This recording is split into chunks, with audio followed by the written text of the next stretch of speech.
محال ذکر معجزه‌گر و معنوی بسم الله الرحمن الرحیم بگی و ثروتمند نشی. بسم الله الرحمن الرحیم به معنای به نام خداوند بخشنده مهربانه. این عبارت از اعتماد و تکیه بر خداوند نشأت میگیره. ختم بسم الله الرحمن الرحیم یکی از اون ختم هاست که امکان نداره ازش حاجتت رو نگیری. این ذکر اونقدر قدرتمنده که حتی اگر حاجتت محال باشه بازم از این ختم جواب میگیرید. این ختم برای برکت، ثروت، ازدواج، رفع گرفتاری و هر مشکلی که فکر میکنید راه حلی براش نیست جواب خواهد داد. سلام دوستان عزیزم. نقش و اهمیت شروع هر کار با نام خدا تا اونجاست که پیامبر صلی الله فرموده که هر کار مهمی که در آن بسم الله ذکر نشه بی‌فرجامه. بهترین زمان برای گفتن ذکر بسم الله الرحمن الرحیم بعد از بیدار شدن از خواب و شبها قبل از خواب و در مواقعی که کار مهمی دارید خونده بشه مؤثر خواهد بود. ختم اول یکی از سریع‌ترین ختم هاست و خود معجزه است و ثروت رو وارد زندگی شما خواهد کرد.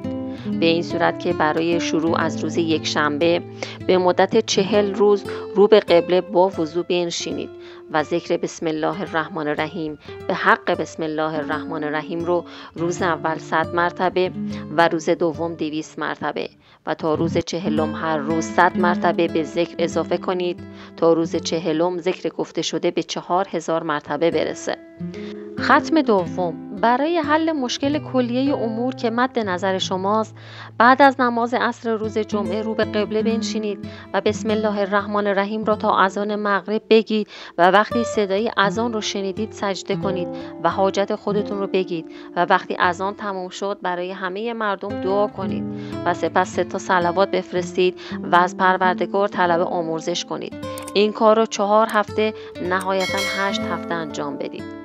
ختم سوم برای کسایی هست که از ماشین میترسن یا قبلا تصادفی داشتن. قبل از سوار شدن 19 بار بسم الله الرحمن الرحیم بگید. به خواست خدا اتفاق خاصی نمیفته، یعنی هیچ اتفاق جانی رخ نخواهد داد. عدد ابجد کبیر بسم الله الرحمن الرحیم 786 هستش و برای نجات از گرفتاری ها به مدت 40 روز ذکر شریف بسم الله الرحمن الرحیم رو 786 مرتبه با 132 مرتبه صلوات بفرستید و حاجت خودتون رو بگید. برای این ختم باید ساعت تعیین کنید. اگر در روز اول ختم ساعت 11 شروع به گفتن ختم کردید در تمام این 40 روز تو همون ساعت ذکر رو تکرار کنید.